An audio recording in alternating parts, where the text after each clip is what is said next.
Selamat pagi semuanya, saudara-saudara, shalom. Berapa banyak yang bersuka cita bisa ibadah pada pagi hari ini? Haleluya. Sekali lagi, Daud pernah berkata, aku bersuka cita ketika dikatakan orang kepadaku, mari kita pergi ke rumah Tuhan. Amin. Jadi rumah Tuhan adalah tempat kegerangan bagi saya dan saudara yang sudah mendapatkan anugerah keselamatan. Baik. Mari kita buka Alkitab kita pada pagi hari ini 1 Korintus pasalnya yang ke-10 ayatnya yang pertama sampai ayatnya yang ke-12. Israel sebagai suatu peringatan. Baik, saya akan mulai firman ini. Israel sebagai suatu peringatan. Aku mau supaya kamu mengetahui, saudara-saudara, bahwa nenek moyang kita semua berada di bawah perlindungan awan, dan bahwa mereka semua telah melintasi laut. Ayat 2, saudara, mulai.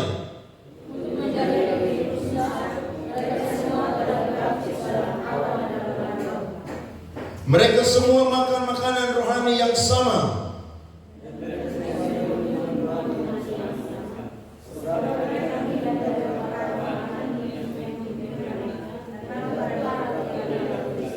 Tetapi sungguh pun demikian, Allah tidak berkenan kepada bagian yang terbesar. Garis bawahi kalimat itu, dari mereka, karena mereka ditewaskan di padang gurun.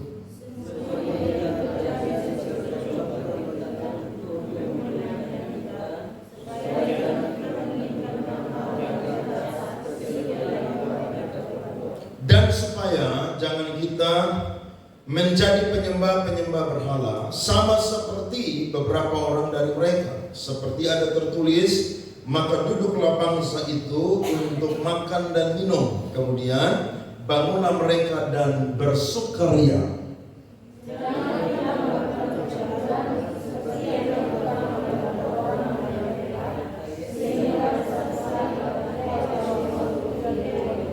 Dan janganlah kita mencobai Tuhan seperti yang dilakukan oleh beberapa orang dari mereka, sehingga mereka mati dipagut ular.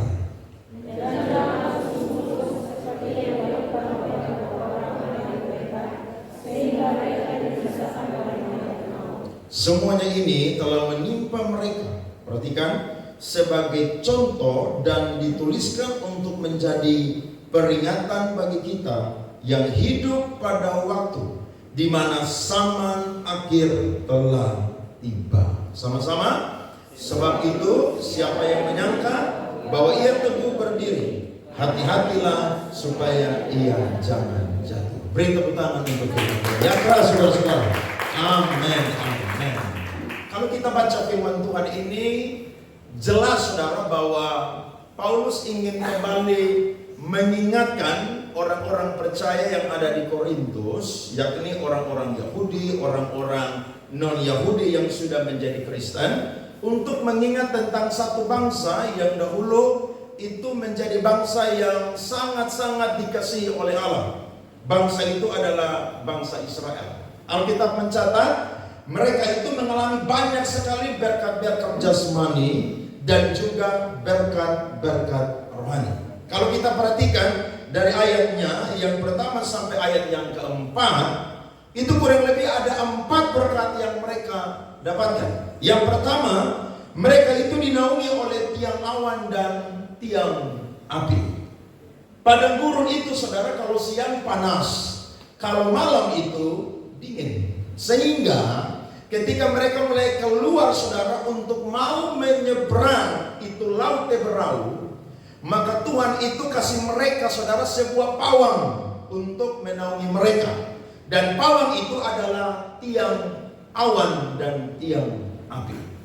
Pada waktu mereka berjalan siang hari, mereka tidak kepanasan karena ada tiang awan. Pada waktu mereka berjalan malam hari, mereka tidak mati kedinginan karena ada tiang api. Saudara lihat, Tuhan itu kalau tolong seseorang, menyertai seseorang, bahkan memberkati umat Kristen, itu cocok dengan kebutuhan saya dan saudara. Selalu cocok. Tuhan tidak pernah memberikan, saudara, kepada kita yang tidak pernah kita butuhkan. Tuhan selalu kasih yang benar-benar kita butuhkan. Dan yang pertama yang mereka dapatkan adalah tiang awan dan tiang api. Yang kedua, mereka itu saudara dituntun melewati laut Teberau. Orang Israel semua sudah ketakutan karena Firaun saudara-saudara itu sudah dekat dengan mereka. Mereka mau berbalik, di belakang mereka ada Raja Firaun dan pasukannya. Sedangkan di depan mereka itu ada laut Teberau. Tapi Alkitab berkata kepada kita semua, Tuhan perintahkan Musa untuk ulurkan tangan dan pukul itu air laut, sehingga air laut itu terbelah menjadi dua dan mereka berjalan di tanah yang kering. Firaun dan pasukan-pasukannya semua itu mati saudara, ditutupi oleh air laut Teberau. Sedangkan orang Israel menyeberang sampai semuanya tiba saudara, dan akhirnya mereka itu selamat semua. Ini berkat yang luar biasa. Amin.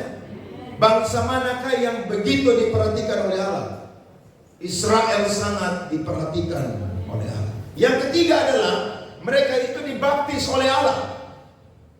Sehingga ketika mereka keluar saudara, itu mereka dibaptis dan sungguh-sungguh semua mereka itu menjadi orang-orang yang punya mental yang namanya Mesir. Itu diubah saudara menjadi orang-orang yang beriman. Mereka keturunan Abraham yang hidup 430 tahun di Mesir, yang begitu punya karakter Mesir. Mereka punya kehidupan itu saudara jauh dari Tuhan. Tapi ketika mereka melintasi itu saudara-saudara, mereka itu dibaptis sebagai tanda bahwa mereka adalah orang yang berkenan di hadapan Tuhan. Ini berkat yang tidak main-main. Mereka jadi orang-orang yang dikasihi oleh Allah, dimulai dari nenek moyang mereka Abraham sampai kepada mereka. Yang keempat adalah mereka itu makan mana dan minum air yang keluar dari batu karang. Tidak ada kehidupan di padang gurun. Tapi saudara lihat, 40 tahun orang Israel makan mana dengan gratis. Setiap pagi mereka pungut mana itu. Bahkan mereka minum dari batu karang. Saudara lihat, ini berkat rohani dan jasmani yang sangat luar biasa. Berapa banyak kita yang sampai hari ini menikmati berkat-berkat rohani dan berkat-berkat jasmani? Banyak ya. Saudara bisa kerja, saudara bisa kuliah, saudara masih punya makan dan minum di rumah, saudara sehat, saudara punya pergumulan ditolong Tuhan. Bahkan saya dan saudara jadi orang beriman, itu berkat Tuhan yang luar biasa. Tapi saudara-saudara, kadang-kadang orang yang diberkati, dia itu lupa dengan Tuhan dan perintah-perintah Tuhan. Berapa banyak orang yang ketika dia sukses, bukannya tambah dekat dengan Tuhan, tapi tambah jauh dengan Tuhan. Saudara bisa lihat aja banyak orang, dulu dia belum kerja, minta pekerjaan. Doa dengan Tuhan, ketemu pendeta minta topangan doa. Bila perlu ke tim doa supaya apa?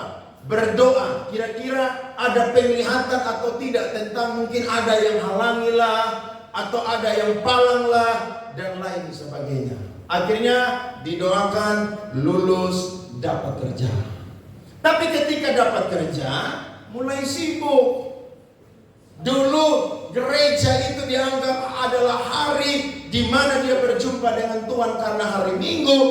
Tapi justru ketika dia semakin diangkat, semakin sukses, semakin dapat jabatan, justru hari Minggu dia tidak pakai lagi untuk beribadah kepada Tuhan. Saya mau bilang, orang yang tidak mau gereja itu orang yang sedang mengeraskan hati dengan Tuhan. Hati-hati, kalau Tuhan belum pukul kita, maka saya dan saudara cepat sadar dan berbalik dan bertobat. Karena kalau Tuhan mengasihi kita, Tuhan akan punya waktu saudara untuk hajar kita.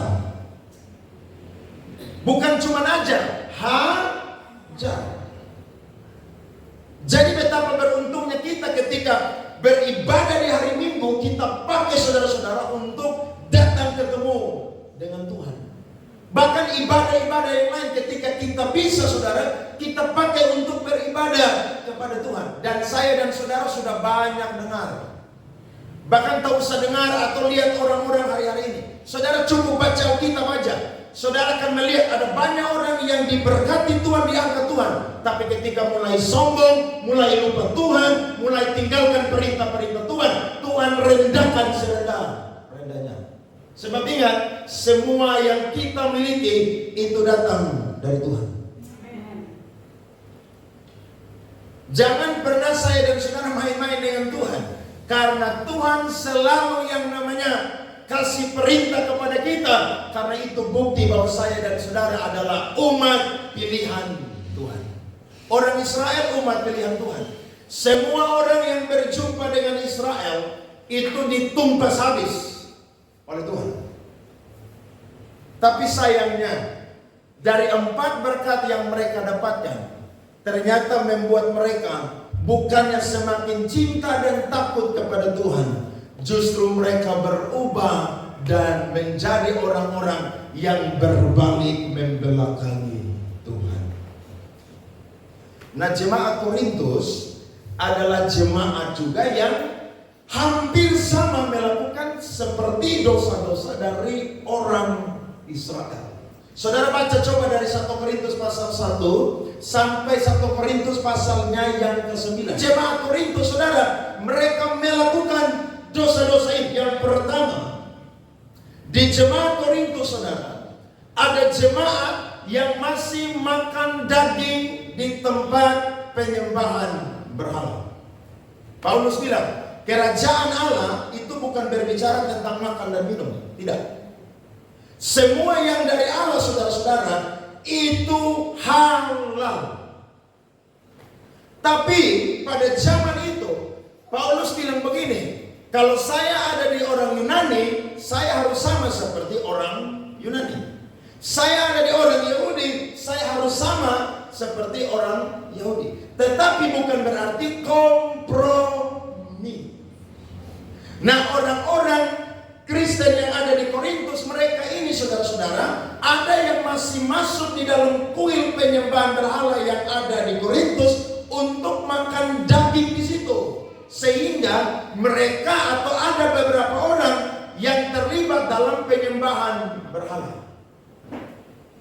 Jadi penyembahan berhala ini tidak sama seperti orang Israel yang menyembah lembu, anak lembu, patung emas. Tidak. Hanya duduk di tempat itu saja, saudara-saudara, itu sudah jadi batu sandungan. Coba perhatikan 1 Korintus pasal 8 ayat 8 sampai 10. Makanan tidak membawa kita lebih dekat kepada Allah. Kita tidak rugi apa-apa kalau tidak kita makan, dan kita tidak untung apa-apa kalau kita makan. Tetapi jagalah supaya apa? Kebebasanmu ini jangan menjadi batu sandungan bagi mereka yang lemah. Karena apabila orang melihat engkau yang mempunyai pengetahuan sedang duduk makan di dalam kuil berhala, bukankah orang yang lemah hati nuraninya itu dikuatkan untuk makan daging persembahan berhala? Hanya duduk di tempat yang tidak menyenangkan saja, itu sebuah hal yang menjadi batu sandungan. Makanya kita ini pendeta ada etika kependetaan. Saya contoh badan sakit ya. Contohnya, saya pergi pijat refleksi. Pergi pijat refleksi aja, kalau tempat tidak betul ada yang tahu dan foto, itu akan dilaporkan. Karena tidak semua tempat pijat refleksi itu baik. Betul? Ada apa? Plus. Itu etika, saudara-saudara. Contohnya, saya pergi duduk cerita di tempat orang karaoke di Papla Club Malam. Saya itu tidak karaoke di situ, tidak masuk sampai di situ, tapi saya duduk di situ. Nanti orang lihat, loh, kok ini pendeta model begini? Saudara lihat, manusia itu akan melihat kita dari semua sisi. Makanya saya dan saudara itu hati-hati, amin. Hati-hati. Saya punya teman itu buka tempat makan di KD, Karang Dempel, KD itu bukan kelompok doa, bukan. Dia bilang, Pak Andre, saya ada buka nih, bisa makan malam gratis. Saya pikir-pikir ini tempat ini tidak bagus.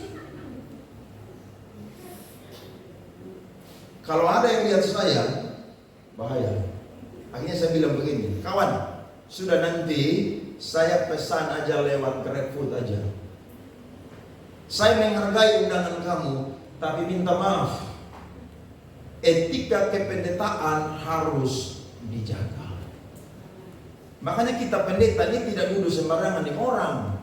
Ada yang bilang, pendeta tidak tahu bergaul. Bukan tidak mau bergaul, saudara-saudara. Tapi sebagai anak-anak Tuhan, jaga etika pergaulan saya dan saudara. Karena manusia akan salah tafsir, saudara-saudara. Ketika mereka salah tafsir, akhirnya apa? Kita ini jadi batu sandungan. Padahal saudara, sebenarnya tidak demikian. Tapi karena kita itu salah dalam hal menentukan atau kita ada di tempat yang tidak menjadi berkat, orang lihat langsung saudara-saudara jadi batu sandungan. Satu kali saya punya teman pemain gitar lagi manggung di kafe yang baru di mana? Petuk tuh. Dia bilang, Pak Andre, ada manggung nih seru, banyak musisi. Hadir. Saya bilang, aduh minta maaf. Saya mau hadir di situ bisa, tapi saya pikir-pikir kalau di sana tuh pasti ada bir di meja. Nah saya tidak minum, tapi orang akan lihat dan orang bilang, pendeta masih minum bir. Hati-hati, akan jadi apa? Batu sandungan.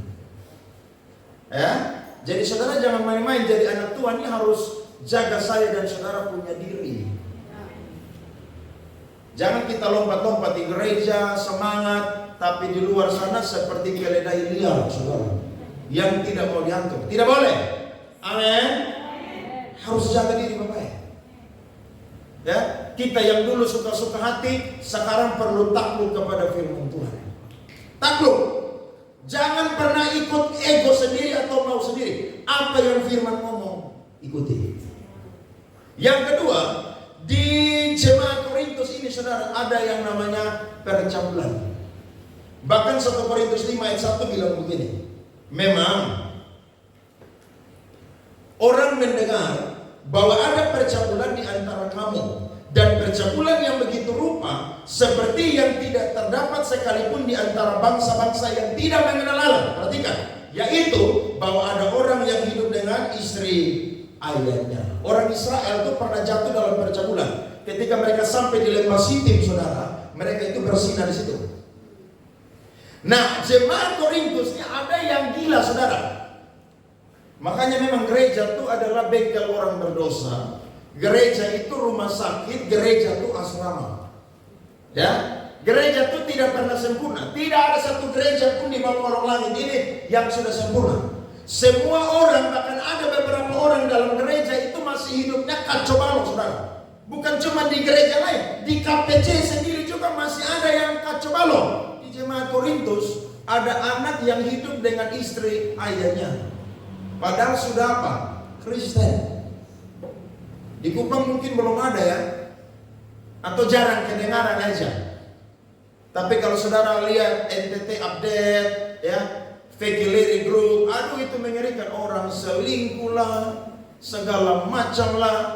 Baru-baru ada satu video yang viral, ada seorang polisi atau tentara dapat tangkap istrinya, saudara, selingkuh dengan seorang pria. Langsung diangkat pistol dan tembak, saudara, 14 peluru, mati di tempat. Selingkuh aja udah dosa, apalagi selingkuh dengan istrinya angkatan. Itu saudara akan selesai. Mereka pergi itu tidak bilang Tuhan ampuni kamu, tidak. Peluru yang masuk di tubuh kamu tuh. Nah, masih banyak orang Kristen sama seperti orang Israel, sama seperti orang Korintus. Saudara jangan pernah bermain dengan percabulan. Hati-hati. Ya, anak muda yang pacaran jaga kekudusan. Kalau seorang pria mengasihi seorang wanita pacaran, jaga dia baik-baik. Harus nikah dalam keadaan yang kudus diberkati Tuhan. Ya, ini saya tidak ngomong saudara yang sudah terlanjur. Kalau sudah terlanjur ya tidak apa-apa. Tuhan tetap ampuni kita. Dan saudara tahu, NTT menjadi salah satu provinsi 3 besar yang angka kehamilan di luar nikah dan di bawah umur paling besar, saudara. Nomor 1 mana? Sulawesi Utara. Saudara lihat, kantong-kantong Kristen tapi miskin paling banyak, dosa paling banyak juga di situ. Ini menjadi teguran keras bagi kita, ya. Jadi saudara yang pacaran anak-anak muda, pacaran baik-baik. Kalau naik motor jangan peluk-pelukan di motor. Sampai kalau saya dapat tahu saudara dan lihat, saya tendang saudara dari motor ini. Oke? Lo iya. Lo kalau saudara pacaran dan tidak jodoh dan nikah, bagaimana? Ya kita semua ini orang berdosa, saya pun juga, saudara pun juga. Tapi ketika dengar firman pagi hari ini apa? Berubah. Karena kalau sampai kita hidup dalam percabulan, biar mau masuk gereja, mau pelayanan, mati saudara dalam keadaan hidup percabulan, surga bukan bagian kita, neraka bagian kita, saudara-saudara. Berubah. Amin. Berubah. Yang ketiga adalah, ini jemaat yang punya banyak karunia tapi berselisih. Ada yang bilang saya ini golongan Paulus, saya ini Apolos, ya saya ini Kefa, saya ini Tuhan Yesus. Tidak ada yang beda-beda. Paulus menanam, Apolos menyiram, Tuhan yang memberikan pertumbuhan. Satu jemaat, tapi ada banyak blok-blok di dalam gereja. Saudara harus apa? Unity. Karena di mana ada kesatuan, itu berkat Tuhan akan dicurahkan di tempat ini. Beri tepuk tangan kepada Tuhan. Amin. Dan yang keempat adalah mereka ini adalah jemaat yang rohani banyak karunia, tapi mereka negatif thinking dengan Paulus. Sama seperti pemberontakan Datan, Korah dan Abiram. Mereka bilang kepada Musa, Musa, mengapa kamu ini bawa kami ini keluar dari Mesir? Apakah tidak ada pemimpin yang lain? Kami mau balik dan pulang kembali ke Mesir. Nah, jemaat Korintus itu tuduh Paulus bilang begini. Paulus itu pemimpin yang tidak rohani. Kenapa? Karena dia cari keuntungan dari kita. Dia melayani cari apa? Uang. Paulus langsung bela diri dong. Dia bilang saya nih melayani murni karena memberitakan Injil. Perhatikan 1 Korintus 9 ayat 13 sampai 15. Tidak tahukah kamu bahwa mereka yang melayani dalam tempat kudus mendapat penghidupannya dari tempat kudus itu, dan bahwa mereka yang melayani mesbah mendapat bagian mereka dari mesbah itu. Demikian pula Tuhan telah menetapkan bahwa mereka yang memberitakan Injil harus hidup dari apa? Pemberitaan Injil itu. Jadi pendeta itu hidup dari mana? Pelayanan. Ya. Sekarang ada banyak orang Kristen yang diracuni pikiran dan pemahaman mereka tentang hamba Tuhan. Hamba Tuhan naik mobil mewah, salah. Hamba Tuhan tidak naik mobil, salah. Hamba Tuhan pakai baju yang mahal, ya, jam tangan yang mahal, salah. Pakai baju yang murahan, jam tangan murahan, salah. Maunya apa sih? Makanya pendeta tuh stres, saudara, bukan karena jemaat yang kepala batu aja. Pendeta tuh kadang-kadang stres tentang apa? Penampilan. Nanti kalau saya pakai model begini, nanti orang bilang saya begini. Nanti saya makan di restoran, ya, tempat yang enak, nanti ada yang lihat bilang pendeta makan uang berpuluhan. Saudara lihat tuh, semua sama habis. Maunya apa? Ya udah cuek aja lah udah. Tak usah terlalu pusing-pusing. Yang penting saya dan saudara buktikan kita melayani itu murni karena memberitakan Injil.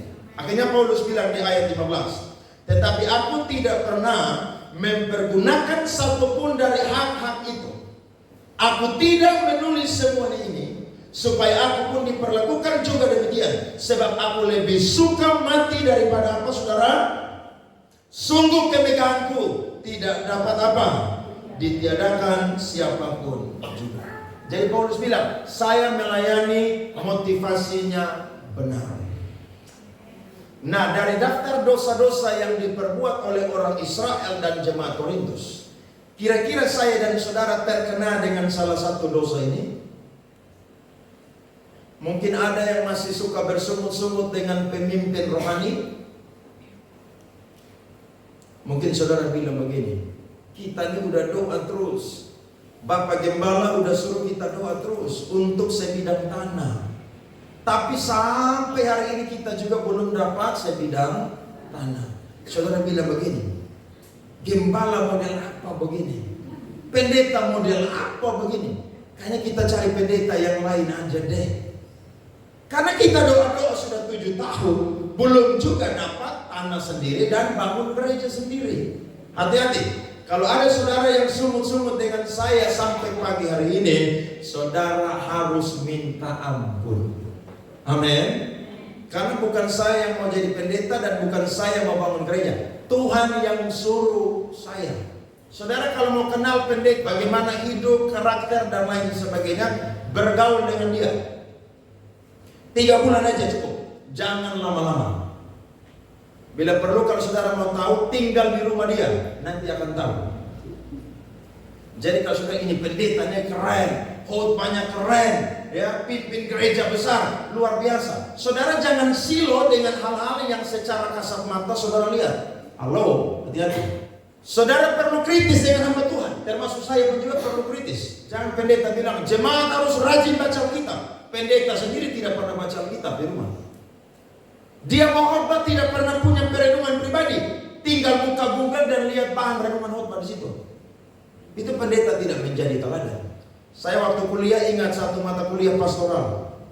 Dosen saya bilang begini, kalau kalian mau keluar dari gereja, kecuali pendeta lakukan 3 hal, baru boleh keluar dari gereja. Yang pertama, dia ajar-ajaran yang sesat, keluar dari gereja itu. Jangan pernah ada di gereja itu, karena dia tidak bawa kalian ke surga tapi neraka. Yang kedua, kalau pendeta itu hidupnya mewah, makan uang gereja dan terbukti dia makan uang gereja, keluar dari gereja itu. Dan yang ketiga, kalau pendeta itu hidup dalam dosa percabulan, keluar dari gereja tersebut. Tapi selain dia punya kekurangan-kekurangan pribadi yang lain, jangan keluar dari gereja itu. Kalau dia suka marah-marah, mungkin kalian di gereja itu yang tidak lakukan perintah aturan, makanya kena marah terus. Loh ya, saya orang yang paling teliti. Bukan cuma di rumah, di sini. Saya tidak bisa lihat kotor. Kalau kotor saya sudah pasti comel-comel. Kadang-kadang saya sapu dada udah deh. Tapi tidak bisa. Makanya kalau saya masuk gereja saya lihat, oh ini kain gordennya belum rapi, ini belum rapi. Saya nanti pergerakan dan lain sebagainya. Oh ini lantai belum bersih nih. Saudara harus apa? Sapu dan apa? Ngepel. Oh toilet gereja belum bersih nih. Harus apa? Bersihkan setiap apa? Hari Sabtu malam sebelum pulang. Semua harus apa? Dilakukan. Kenapa? Karena memang demikian. Jadi kalau saudara masih temukan pendeta yang ya kurang-kurang sedikit, dia masih apa? Manusialah. Amin. Tapi ketemu pendeta yang selingkuh ulang balik, keluar dari gereja. Loh banyak pendeta sekarang masih suka selingkuh loh. Baru-baru saya tegur anak muda satu, baru pacaran tapi sudah tidur di kos pacarnya. Ada yang lapor saya, ada yang foto, betul. Nah kalau sudah ada bukti kan tidak mungkin saya karang-karang toh. Saya langsung telepon saudara. Saya telepon tidak marah. Saya tanya kenapa model begitu. Langsung dia jawab, saya sudah salah jalan. Ya sudah, kalau kamu sudah salah jalan, kembali ke jalan yang apa? Benar. Betul toh? Loh, saudara mau ke mana? Ke Kefa atau Buah? Saudara bukan jalan lurus terus. Saudara sampai di mana? Kabupaten Kupang tuh arah ke mana tuh? Pariti. Saudara belok kiri ke sana. Apakah saudara sampai di Atambua Kefa sana saudara? Tidak akan sampai. Salah jalan berarti caranya bagaimana? Putar apa? Balik kembali. Nah banyak anak muda, banyak orang Kristen sudah salah jalan, dinasehati bukannya balik kembali. Justru bilang ya sudahlah saya udah beginilah, begini aja. Nanti bela diri pakai firman Tuhan lagi. Saya mau bilang, Seperti saya ngomong firman Tuhan kemarin, Mazmur 50 ayat 16 sampai 17. Saudara, kalau orang fasik jangan pernah ngomong firman Tuhan. Jangan pernah copy paste firman Tuhan kasih naik di story di Facebook. Jangan pernah, hati-hati. Apalagi saudara datang gereja dan tidak kasih beres dengan Tuhan, saudara punya ibadah sia-sia. Manusia lihat bilang, dia datang gereja. Tuhan bilang kamu datang gereja sia-sia. Kenapa? Dosa belum apa? Dibereskan. Ya kita semua ini bisa jatuh dalam dosa. Tapi kalau sudah tahu dosa harus apa? Bereskan saudara. Akhirnya dia tidak mau bereskan, tidak mau berubah. Sekarang masih tetap tinggal di kosnya pacarnya. Saya hubungi, tidak mau jawab. Ya sudahlah, bagian saya sudah apa? Selesai. Paulus bilang begini, orang model begitu serahkan kepada mana? Iblis. Nanti biar iblis atur dia, tersalah udahlah. Jangan hidup dalam apa? Percabulan. Nona-nona di sini kalau ada om-om yang rayu saudara, jangan terima rayuan. Lo serius? Banyak wanita-wanita muda SMP, SMA, kuliah, karyawan masih muda-muda saudara, tapi sudah pegang handphone mahal. Ya ada yang naik mobil mewah. Uang dari mana? Simpanan om-om, simpanan pejabat. Jadi jangan bilang kita hamba Tuhan ini kebal saudara. Ya, pendeta yang jelek seorang rayu, balik pendeta yang ganteng lagi orang rayu saudara. Serius. Makanya dulu saya itu suka hobi olahraga. Sejak itu saya tidak mau deh. Kenapa? Karena kalau badan bagus yang suka bukan wanita, pria-pria yang suka. Iya, saya khotbah di bank, di kantor, pulang yang DM, saudara bukan wanita, laki-laki. Makanya dosa LGBT itu semakin hari akhir zaman ini saudara, semakin marak. Ya. Dan yang terlibat itu bukan orang yang biasa-biasa, orang yang tampan-tampan, lesbian itu yang cantik-cantik. Dan mereka banyak di gereja. Bahkan ada juga yang masih melayani di gereja. Saudara harus berubah. Atau mungkin ada di antara kita yang mungkin masih hidup dalam penyembahan berhala. Penyembahan berhala kita beda. Saudara mungkin punya hobi yang jadi penyembahan berhala. Hati-hati. Ya, ada yang hobi olahraga saudara itu lebih daripada baca Alkitab dan beribadah. Olahraga penting. Otot semakin tua semakin kecil. Harus olahraga. Saya Bapak Ari, Bapak Iki yang di kantor itu kan pulang malam tuh. Kalau dapat kesempatan olahraga saudara-saudara. Saya mau berkata kepada kita, kadang-kadang olahraga itu baik tapi jadi berhala buat saya dan saudara. Ya, pekerjaan itu baik tapi kadang-kadang pekerjaan jadi apa? Berhala buat kita. Pergaulan itu baik tapi kadang-kadang pergaulan jadi berhala untuk kita. Saudara tahu apa artinya berhala? Berhala artinya menempatkan sesuatu hal yang menjadi kesukaan kita itu di nomor yang utama dan Tuhan di nomor yang kedua. Ada orang yang hobi main game sampai berjam-jam, tidak mau doa, baca firman dan lain sebagainya. Berhala saudara-saudara. Dan masih banyak manifestasi dosa lagi yang kita lakukan. Itu sebabnya kalau ada yang masih model demikian saudara, harus yang namanya berubah. Amin. Termasuk apa? Pergaulan juga berubah. Ada yang ajak saudara ke tempat-tempat yang tidak jadi berkat, jangan pernah mau ikut. Nanti ada yang bilang, kamu tidak gaul. Siapa bilang saya tidak gaul? Justru saya anak Tuhan, saya yang paling gaul. Iya dong. Pergaulan yang buruk merusak kebiasaan yang baik. Nah dari hal-hal ini harus ada langkah-langkah yang saya dan saudara lakukan sebagai tanda kita berbalik dan bertobat kembali kepada Tuhan. Yang pertama saya kasih, yakni saya dan saudara harus tinggalkan pergaulan yang buruk. Lihat 1 Korintus 5 ayat 9 sampai 11. Dalam suratku telah kutuliskan kepadamu supaya kamu jangan bergaul dengan orang-orang apa? Cabul. Yang aku maksudkan bukanlah dengan semua orang cabul pada umumnya dari dunia ini, atau dengan semua orang kikir dan penipu, atau dengan semua penyembah berhala. Karena jika demikian kamu harus apa? Meninggalkan dunia ini. Ayat 11, Tetapi yang kutuliskan kepada kamu ialah supaya kamu jangan bergaul dengan orang yang sekalipun menyebut apa dirinya saudara. Maksudnya apa? Sekalipun dia satu jemaat, satu gereja, sama orang Kristen, tapi masih main-main dengan dosa-dosa ini. Paulus bilang begini, adalah orang cabul, kikir, penyembah berhala, pemfitnah, pemabuk atau penipu. Dengan orang yang demikian jangan apa? Sekali-kali kamu apa? Makan bersama-sama. Saya waktu baca ini firman kayaknya Paulus ini salah ya. Tapi sebenarnya tidak. Maksudnya bagaimana? Maksudnya adalah kalau orang yang belum kenal Tuhan, yang masih melakukan dosa-dosa yang kita baca tadi, masih masuk akal. Tapi ada orang Kristen yang hari Minggu mau gereja, yang pelayanan, ya, yang Kristen, tapi masih suka lakukan dosa-dosa model begini. Saudara tidak boleh kumpul sama mereka. Tidak boleh. Bukan berarti kita jaga image, tidak mau bergaul. Jangan. Tapi mereka ini kumpulan orang-orang fasik yang tidak mau apa? Bertobat, saudara-saudara. Ya.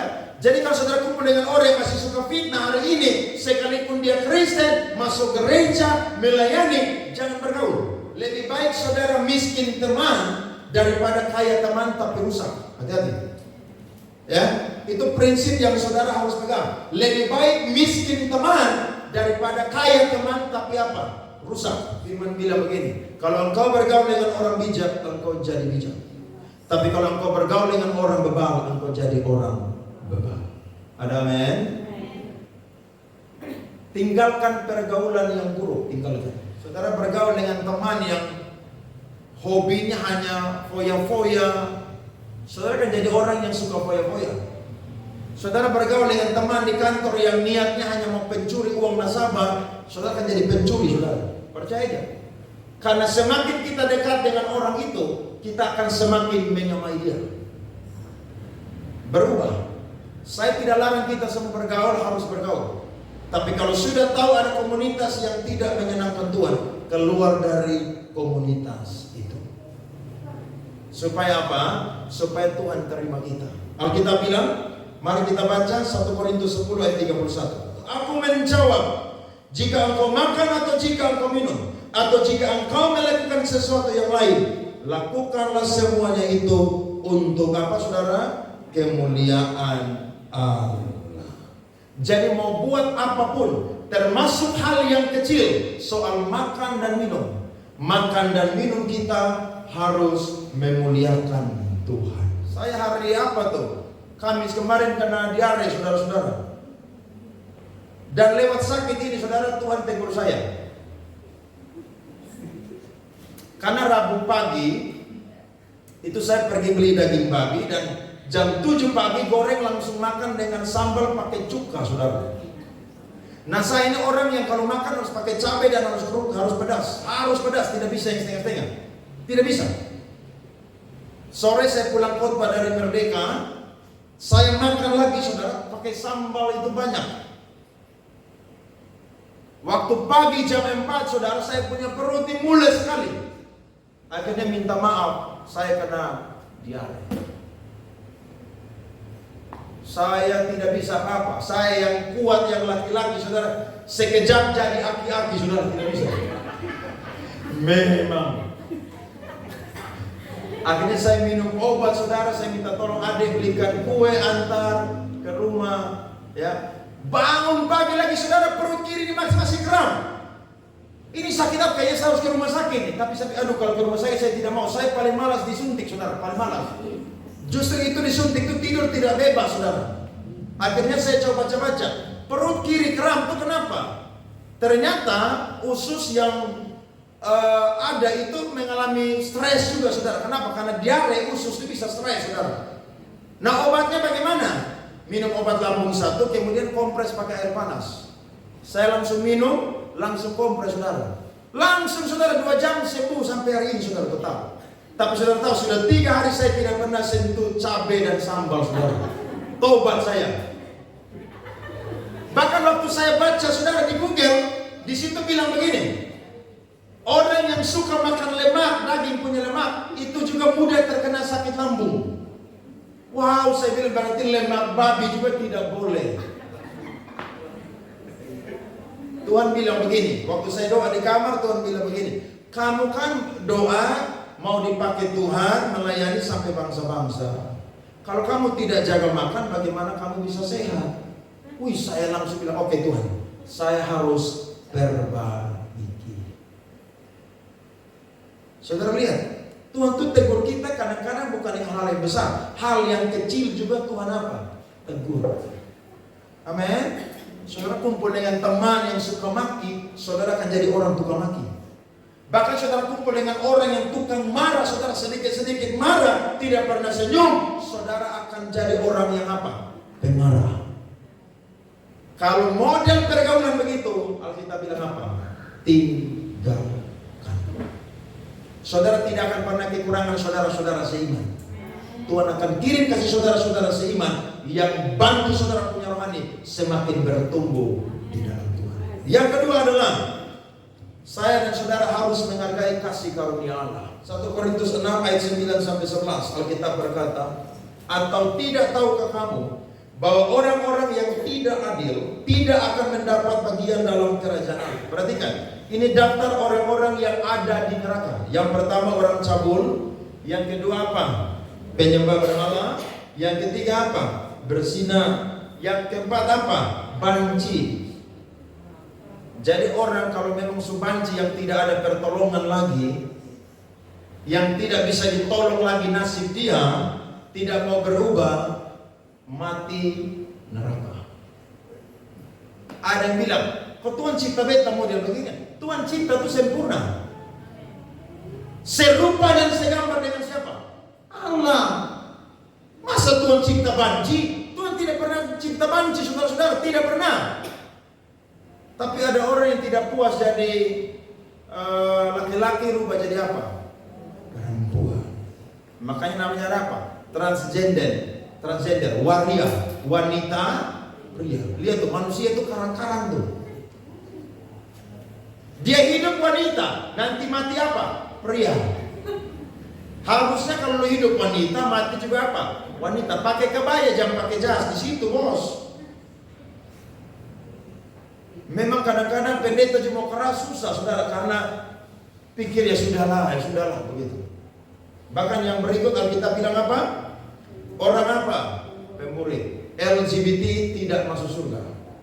Yang berikut pencuri. Nah, yang masih suka curi tidak boleh mencuri. Kemudian apa? Orang kikir. Apalagi pemabuk, pemfitnah, dan penipu tidak akan mendapat apa? Bagian dalam apa? Kerajaan Allah. Saudara baca 11 itu bilang apa? Kita semua juga dulu begitu. Tapi sekarang kita jadi manusia baru. Amin. Jadi jangan hidup dalam keadaan yang begitu. Jangan pernah menyanyiakan kasih karunia Allah. Jangan pernah. Hargai kasih karunia Allah. Makanya Paulus bilang dalam Roma pasal 2 ayat 4 dan ayat 11. Saudara perhatikan firman Tuhan. Maukah engkau menganggap sepi kekayaan kemurahannya, kesabarannya dan kelapangan hatinya? Tidakkah engkau tahu bahwa maksud kemurahan Allah ialah apa?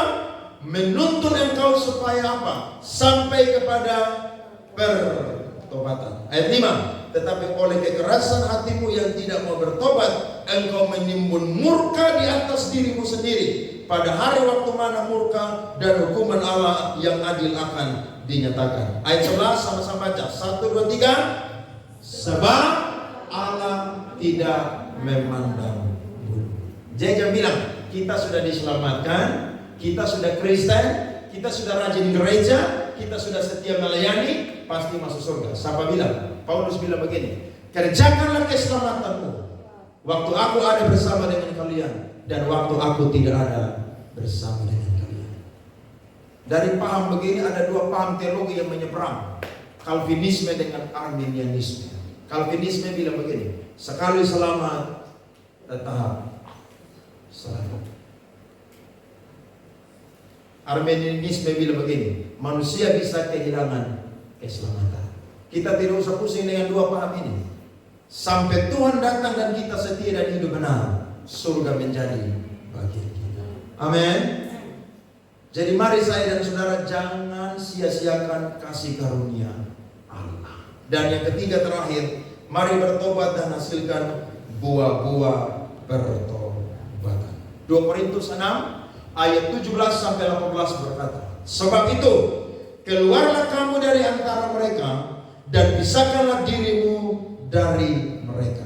Firman Tuhan, dan janganlah menjamah apa yang najis, maka aku akan apa? Menerima kamu. Dan aku akan menjadi bapamu, dan kamu akan menjadi anakku laki-laki dan anak-anakku perempuan. Demikianlah firman Tuhan yang maha kuasa. Berarti memang satu-satunya jalan adalah menghasilkan buah. Jadi pertobatan tidak sampai di saya dan saudara baptis, keluar dari air, kemudian oke, selamat. Tidak, saudara. Hasilkan buah. Karena firman Tuhan berkata, kalau orang tidak menghasilkan buah, maka kekristenannya itu adalah kekristenan yang tidak memenuhi standarnya Allah.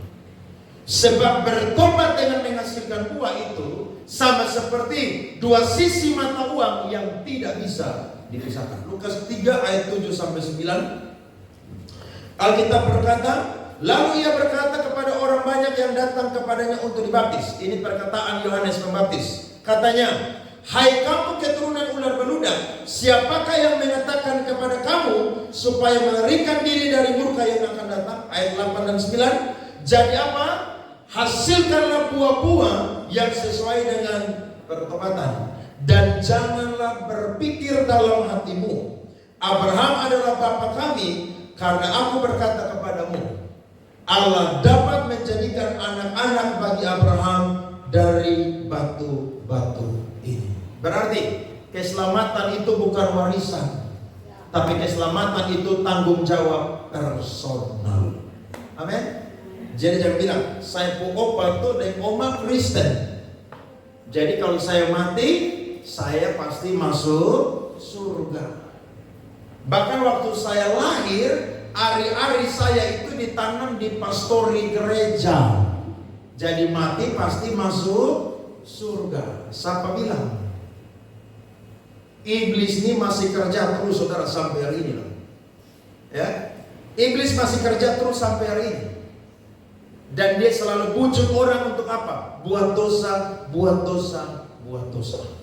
Terus, makanya saya dan saudara lawan dia dengan doa dan dengan iman.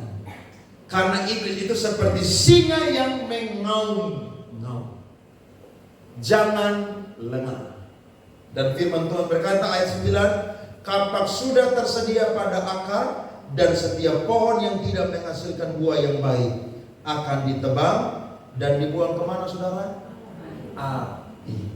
Api adalah simbol atau kiasan dari neraka. Jadi mari jangan keraskan hati. Ada amin? Kalau ada daftar-daftar dosa yang kita lakukan seperti Israel dan jemaat Korintus, mari berbalik dan bertobat. Tapi mungkin saya dan saudara tidak melakukan dosa-dosa ini, tapi ada dosa-dosa yang lain. Sama juga, berbalik dan bertobat. Amin. Harus berbalik dan bertobat, mumpung masih ada waktu dan kesempatan. Waktu dan kesempatan tidak datang 2 kali, hanya 1 kali. Jangan tunggu mau mati baru Tuhan saya mau berbalik dan bertobat. Jangan, mumpung masih sehat ada nafas, cinta Tuhan dan sungguh-sungguh mengasihi Tuhan. Saya percaya kita semua adalah orang-orang pilihan yang tidak akan binasa, tapi kita akan memiliki surga dalam kehidupan kita. Sebagian besar dari Israel yang keluar dari Mesir, usia 20 tahun ke atas semua mati di padang gurun. Bahkan mereka tidak masuk tanah perjanjian. Sekarang kita tidak perlu masuk tanah perjanjian lagi, sebab tanah perjanjian adalah simbol atau kiasan dari kerajaan surga. Saudara mau masuk surga? Makanya satu gereja punya visi begini, mempersiapkan umat yang layak untuk pergi ke surga. Jadi kalau mau ke surga harus apa? Layak. Saya yakin kita dimampukan oleh Roh Kudus. Ada amin? Mari kita bangkit berdiri, saudara.